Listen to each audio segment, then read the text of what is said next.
My name is Will Williams. I work for Vision Sankofa.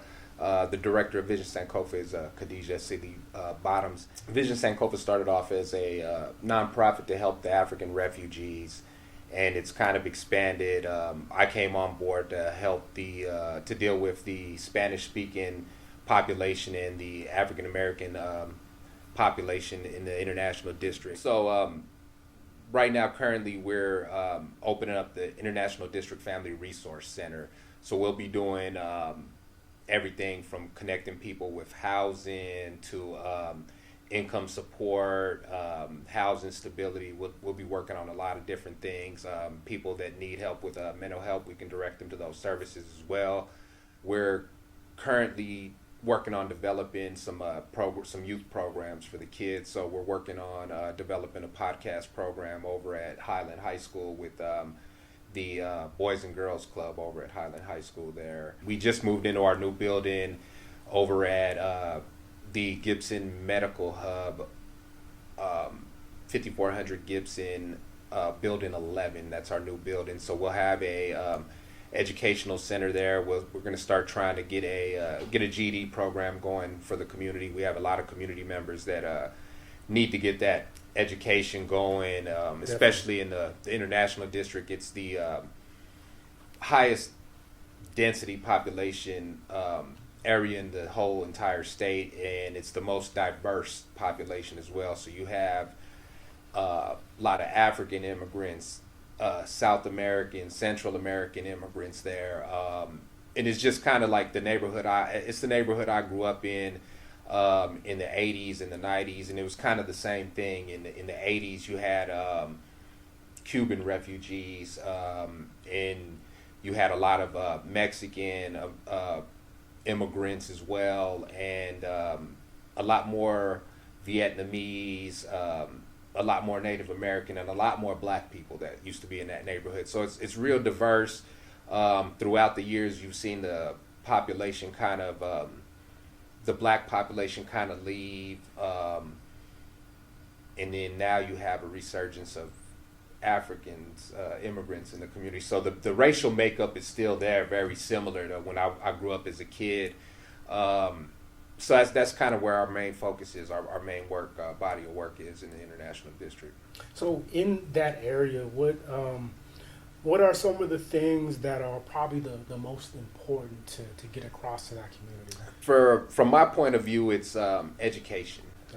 Education. We have in that school district one of the lower graduation rates in the state. So focusing on education is a very important thing. That particular part of town has always been plagued by crime. Late 80s, early 90s, you started to see the influx of gangs and drugs really take a hold in that neighborhood, and now that has all changed. So when you drive through that neighborhood in the 90s, you would see hundreds of gang members on every street, and now that is all changed to where you see unsheltered, unhoused population filling those streets over there. And so it's different from what it was when I grew up, way different. So for us, we want to highlight that. I don't think a lot of people really understand how the depth of those problems are in that community. They don't allow their kids to go out to the parks. A lot of times people there feel like they're almost held hostage by some of the crime and stuff that's over there, and the fentanyl is it's a big problem over there. That has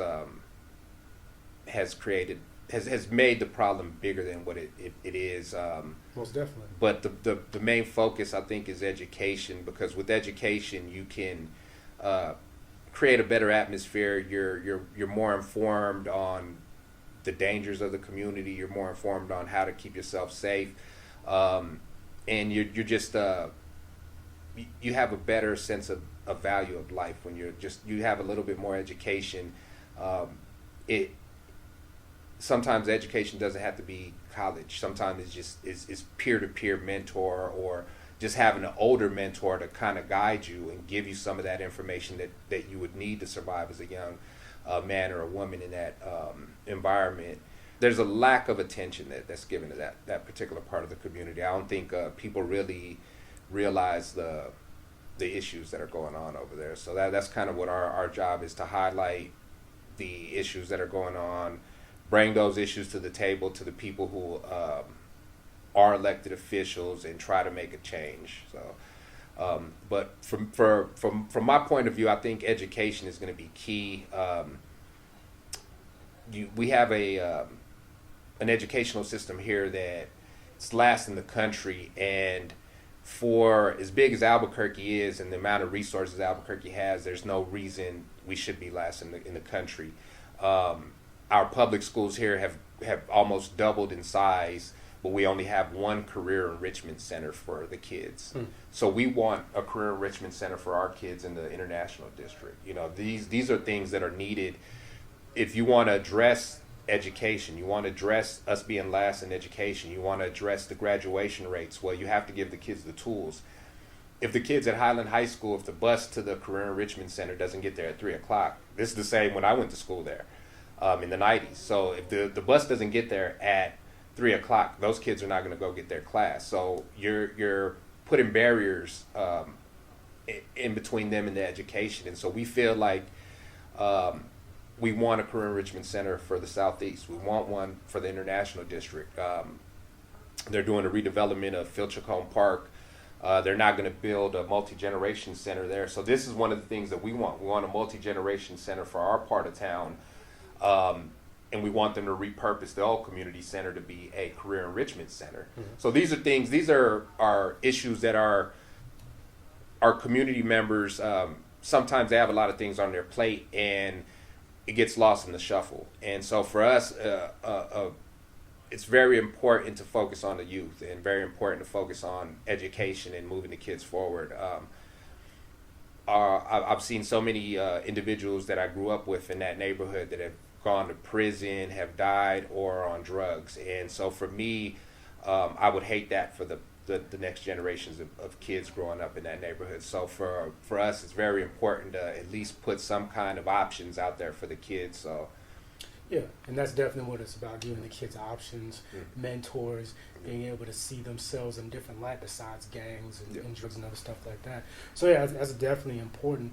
When it comes to maybe outside of our community, how can we get help from other people? What does that look like?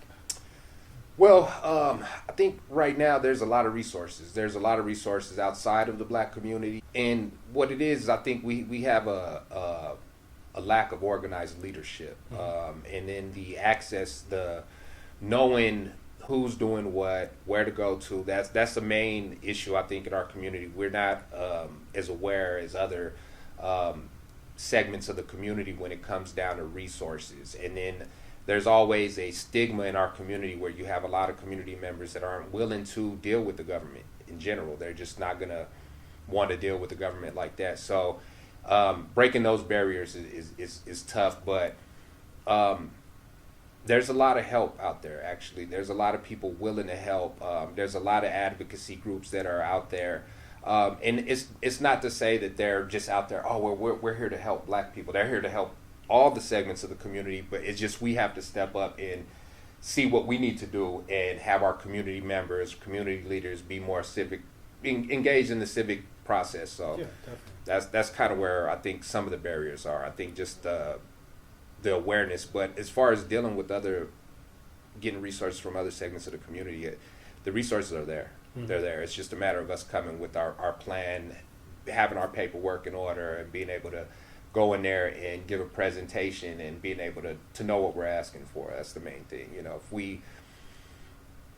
if we're having issues where our kids are, you know, they don't have sports programs or they don't have educational programs, then we need to go to the right people to talk to. You have to start with your city council members. You may even need to start, if you don't know how to get a hold of those people, start off small with your neighborhood association, you know, but some kind of civic engagement. I've been to so many meetings with city and county and different organizations where there's not many people of color in the room, and so that's another thing that as Black parents, community members, leaders, we need to be more engaged in the civic process. Now, that's not to say that we don't have community members and community leaders from different organizations that are engaged. We just need more regular people, parents, mothers and fathers to go and listen and understand and get a feel of the process. Once I think some of these people get in these rooms, they'll understand what kind of work is being done, and then they'll have a different idea of what needs to be done. Okay. Yeah, no, those are definitely things we need to implement. We need to engage more. We need to come out of our shells a little bit. The process does involve us, and we need to understand that. So, with the nonprofit that you're a part of, what segments are there for the youth? So right now we just moved in our new building, so we haven't even really done a grand opening. So we're still kind of in the planning phase of a lot of the projects. But like right now, the current one that I'm working on is the Hub podcast. This is over at Highland High School, and basically my idea with the Hub, with the podcast program, was to drive kids into the film industry, not so much to make the kids influencers, but we want to start honing our own talent here. We have a lot of big multimedia companies here, and I feel like they bring in a lot of their people, and I feel like New Mexico has homegrown talent, and I think if you start with the kids, it gives them a pathway to the film industry, and keeps them out of trouble as well. So that's my main focus with that, is to kind of open their eyes to what they can do with media arts and stuff like that.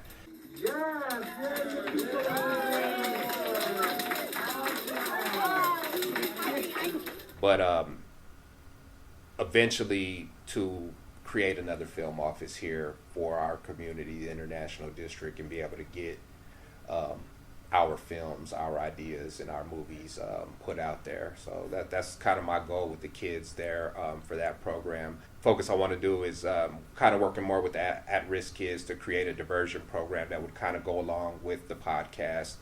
Kind of get them involved is something in that field as well. More involved with the educational portion of it. So if I can get a kid to come be part of this program, create some podcast episodes, and keep them from going to jail, there's other options in the movie industry that they can, be a part of, that I think that can help them, whether it's even just working the cameras or being part of the film itself, acting and stuff like that. Mm-hmm. So that's kind of my main thing, is to use the resources that are here and kind of ride that wave of the film companies coming here and taking advantage of our state. We want to take advantage of that too for our kids, so that's my main goal with that. Yeah, no, and that's great, because the film industry is getting larger by the day out here. Yeah. It's very important to get our influence on that and be able to use our talents in so many different ways. If there's a couple of things that maybe you want to highlight when it comes to the programs that you're starting, film is one, education another. What are maybe a couple other things that you want to highlight? Break the stigma of mental health counseling. So a lot of times in our community, it's looked at, it's frowned upon. People don't want to be looked at like they're weird or anything. Hey, you guys going? I know you. Handing out the sandwiches.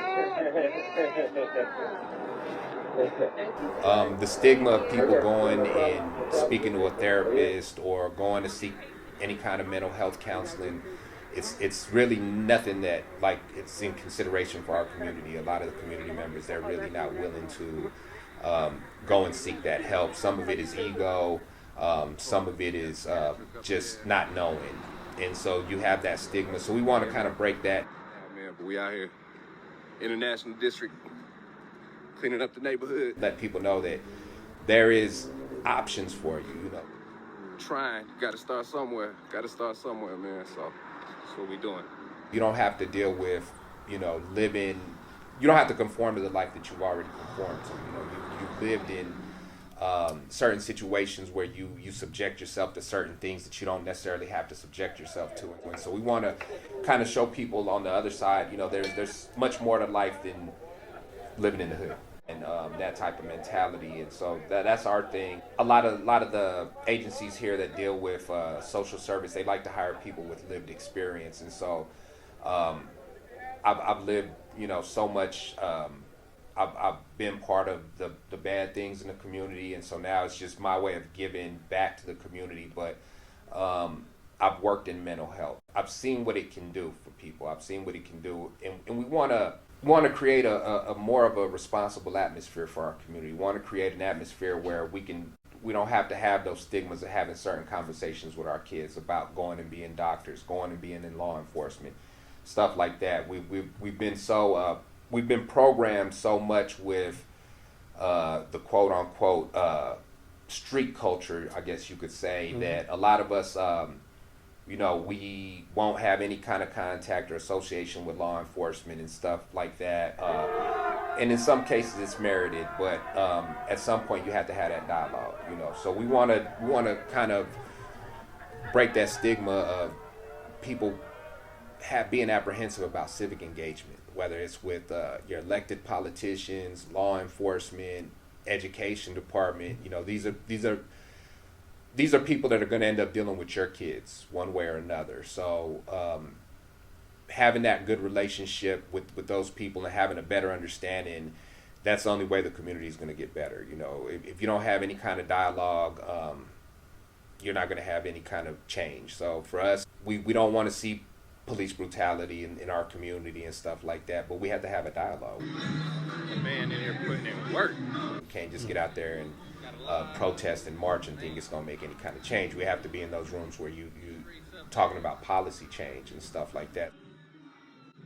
Going down, y'all. Going down. We want to change that stigma so people can be more engaged in the civic process in general. I mean, there's a lot of things in our community that we can look at and say we need to change this and that, but I think it just starts with the basics, civic engagement, education. The stigma of the workforce, that a lot of us have. A lot of us, we don't strive for upper management positions. We kind of get complacent. And there's a lot of us that do. We want those upper management. We want that. So we want to get everybody on the same page where, you want to do what's best for you and your family. You want to do the right thing. And so that's our thing. We just want to change the mentality of the community.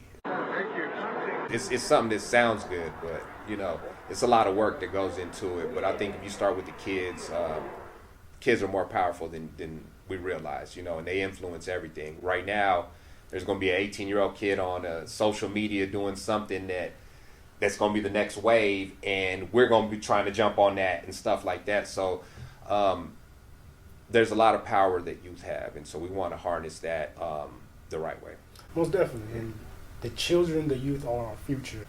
Get them on the right path early. Yes. That's kind of the biggest thing. We could even influence these kids to even government positions, law enforcement positions, Exactly. stuff like that, to make it so it's even easier for our agendas and influence to be more broad. Yeah. When it comes to maybe how you came up in Albuquerque and how it's changed, what are some of the things that you've seen that have been positive or negative? Some of the things that I did see change, they did clean up like Central Avenue. They did a lot of the liquor stores that used to be in bars, that used to be in my neighborhood, kind of got closed down. And that kind of curbed us from being like number one in like DUI crashes and DUIs and stuff from the 80s. There is some investment. However, it always stops when it comes down to our neighborhood. Like it always stops at Central Louisiana. So even like they did the art project, it was a good idea initially, but then it just wasn't executed right. The city released video of this crash from Wednesday, showing a red truck taking a left turn in front of an art bus. Poorly executed. Wasn't executed right. So things like that. The ID library, I was real apprehensive about that at first, but now that it's there, I think it's good for the community. But when it comes down to the international district, like we have a 30-year-old community center. And then for them to do a redevelopment and not redevelop the park, give us a multi-generation center like Manzano or North Domingo Baca is a little disheartening, So some of the things that I do see are some of the initiatives that the substation is doing. Commander Langwit and Lieutenant Bartlett, they're doing a lot of good things in the community. So I have to highlight that, because from my work in the community, what I see is the efforts that they're trying, versus when I grew up, the police weren't as engaged in the community like that. So that's one thing. The school programs that they have at the schools, at the Highland Cluster, the UNM community health clinics that they have there, the Boys and Girls Club programs, some of the other after school programs, the fact that they have actually a community engagement coordinator. These are great things that they've done for my community. They've also did a real good job of enclosing the campuses to keep the kids safe. Like, I love that. The fact that they keep the kids safe, it's great. So those are the pluses that I do see that they've done. Okay. Yeah, definitely. More systematic than actual changes in the community. But those are good to highlight, keeping our kids safe. And I think that plays into the fact that we see these school shootings all the time, and it's more apparent just because we have social media. Yep. We talk about statistics all the time. I mean, one of the things that's well known is the power of the dollar in the black community is not very strong. It stays within our community for about 6 hours. Yep. You want to compare that to other communities. Asian and Jewish community stays between 20 to 30 days. What are certain steps that maybe we can take to change that statistic? Well, I think business. I mean, we have to have more businesses in general. If we don't have nowhere to spend our dollars, then we have to go to the other communities, and outside of our communities, the big corporations. But the educational key component, I mean, if we go back, I like to use this example. If we go back to like Reconstruction times, and it's going way back, but these brothers were taught a different kind of discipline. So they were taught, we need to have our business, we need to have our schools, we need to have everything they didn't have. They learned a certain discipline to getting those up and running. And so they carried that on till the 20s, till segregation. And then after that, basically, some of the people that were born in the 20s, they got some of that education passed on. So some of our elders, they're real businessmen, they're established.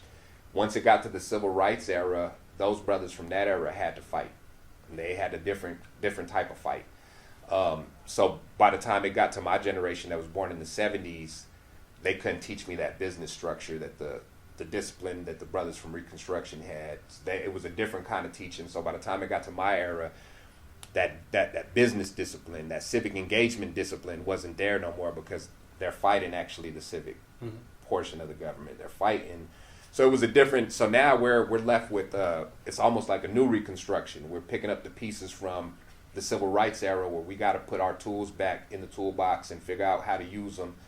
And we're so divided between just like organizations, religions, different ideologies, that we're stretching ourselves thin, and we're not really focused on the basics. So I think just us getting back to, teaching kids the importance of having a business, teaching kids the importance of paperwork, and creating business incubators for the current community members that have businesses, teaching them how to consolidate and create bigger businesses, so they can go after government contracts, so they can, be able to put their credit together and go purchase a strip mall, or get with somebody and develop a strip mall.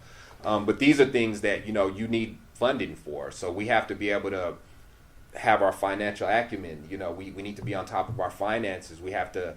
So it's a lot of education. Education, whether it's financial literacy, just knowing your basics with business, and knowing your worth. I think a lot of times we don't know our worth. We don't know our value. So for us, it's easy just to go work for somebody. For us, it's easy just to go and say, I'm just going to flip this burger, instead of being the manager and having to deal with everybody else. So we get complacent, and we don't try to push. So I think for us, we're so used to sending our kids off to be athletes and stuff like that, but we need to be more like people from like Nigeria and India, you know, where they send their kids off to be engineers and stuff like that. Like we have to hold our kids to a higher standard and hold ourselves to a higher standard. And I think that's where it starts at, wanting to create those businesses. It gives you a tool to be able to create more managers, create more education, and just jobs in general for people.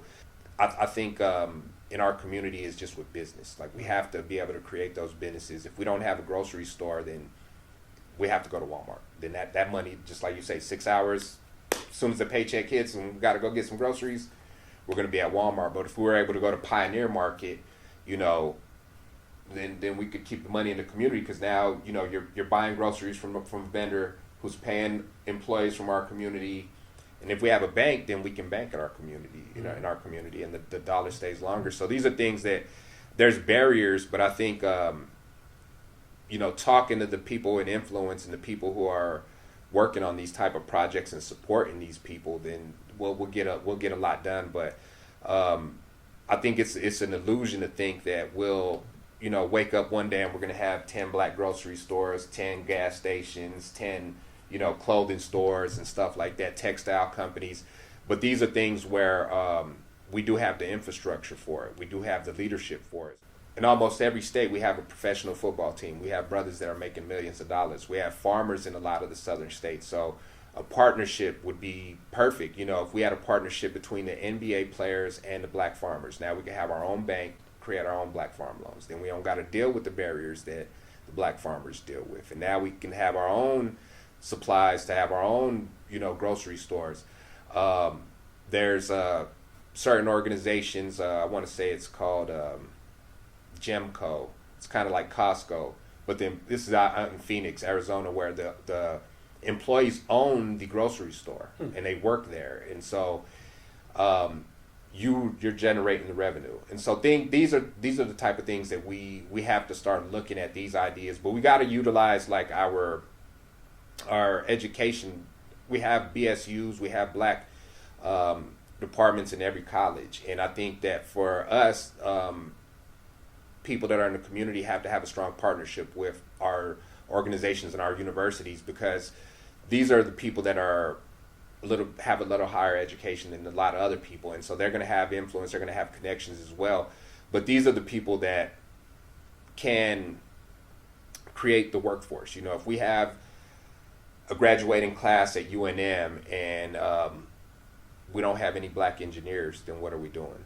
You know, so we need to be able to focus what the needs are in the community through the education, so we can pump out the people that we need to put in place. So if we're going to do a development, we need engineers, we need architects. So we're going to have a graduating class in the next 2 years, the next 4 years. So right now is when we plant these seeds, you know, but we have to have those people in the room to have those discussions. And this is what we need. We need 20 black engineers. We need 20 black architects. We need 10 real estate appraisers, you know, and it shouldn't be an issue, you know, that we should be able to get this done. We should be doing foreign trade. You know, the HBCU president should be able to go and meet with the presidents from African countries to create, you know, trade programs, foreign exchange student programs, and things like this.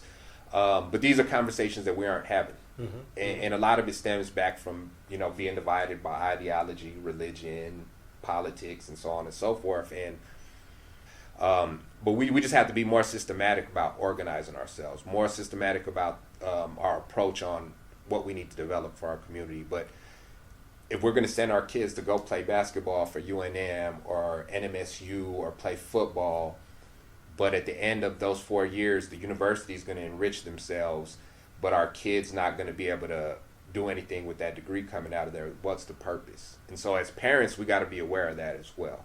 You know, it's fine that your son's an athlete, he's the best athlete in the world, he can go play NFL, but if he's not smart enough to handle life outside of that, then what's the purpose of it? You're not really, you know, you raised a good child, he didn't get in trouble, he didn't do all that, but what's he going to become? Mm-hmm. You know, and so I think that's where we as a community, we got to start focusing on what do we want to hone our kids into. Do we want to create, you know, the same struggle that we've been doing, or do we want to actually create some tools to fix the struggle? So I think it's just the mindset, man, of where we have to really focus on building out our community and have a systematic approach to it. You know, just look at everything, all the resources, all the tools that we have, all the infrastructure we have, and fine tune that. You know, and I think we can start running. You know, but At the end of the day, we have to direct our youth to be the next leaders. You know, so when it comes to what you're trying to do with your nonprofit and kind of the vision that you see, what is the next step for you?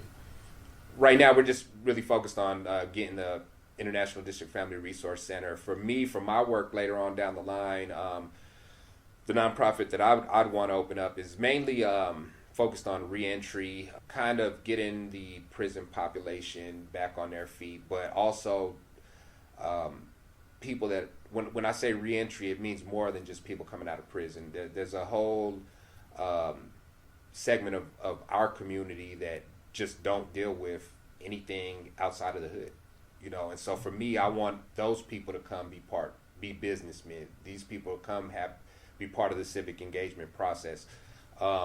Just because they gang bang, drug deal all their life. And so there's a certain stigma that comes along with the type of work I do that for me, a lot of them, they look up to me because of what I do. And so for me, I want to bring them in. And so that's part of my nonprofit would be to focus on reentry for brothers in the community that want to get off gangs and stop dealing drugs, start businesses and stuff like that. And use the film also as part of that, you know, to get these guys going on a different path. But